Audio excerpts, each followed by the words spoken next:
అర్థం కాలేదు. Non veg అసలు ఎలా మానేసాను కూడా నాకు ఇప్పటికి కూడా, అంటే అక్కడి నుండి వచ్చిన తర్వాత నుండి కూడా కంప్లీట్గా నాన్ వెజ్ మానేయాలి మానేయాలి మానేయాలి అని ఇంకా రోజు ఇంకా మా హస్బెండ్తో మా అన్నయ్యలతో అందరితో చెప్పేదాన్ని. ఎందుకు నాకు అలా అనిపిస్తుంది, మానేస్తానని చెప్పేసి. లాస్ట్ ఇయర్ కూడా శ్రావణ మాసం స్టార్ట్ అయిన తర్వాత నేనైతే నాన్ వెజ్ అయితే మానేశాను. ఇంకా అప్పుడు పూజ అనేది స్టార్ట్ చేసేసాను. పూజ స్టార్ట్ చేసి 7 వీక్స్ కంప్లీట్ అయిపోయి 7th వీక్ అయితే నేను అందరికీ పిలిచి తాంబూలం అయితే ఇచ్చేసాను. లాస్ట్ ఇయర్ పూజ స్టార్ట్ చేసేటప్పుడు నేనైతే అంటే ముడుపులు కానీ అసలు అవేం కట్టుకోలేదు. నార్మల్గా ప్రతి వీక్ కూడా పూజ అయితే స్టార్ట్ చేసేసుకున్నాను. ఇప్పుడులాగే సేమ్ ఇలానే చేశాను, బట్ ముడుపు మాత్రం కట్టుకోలేదు. ఏ కోరికలతో చేయలేదు. నేను దేవుడు అంటే నాకు ఇలా అనిపిస్తుంది కదా, నాన్ వెజ్ మానేయాలి అనిపిస్తుంది కదా, ఇంకెందుకు కంప్లీట్గా మానేస్తాను అన్న దీంతో అలా అనుకొని ఇంకా చేసేసాను.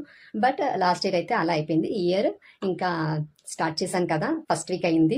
ఇంకా నెక్స్ట్ వీక్ ఇంకా 7 వీక్స్ అయితే ఉంది. ఈ 7 వీక్స్ కూడా ఎలా అవుతుంది అనేది పూజ లాగ్స్ కంటిన్యూస్గా పెడుతూ ఉంటాను.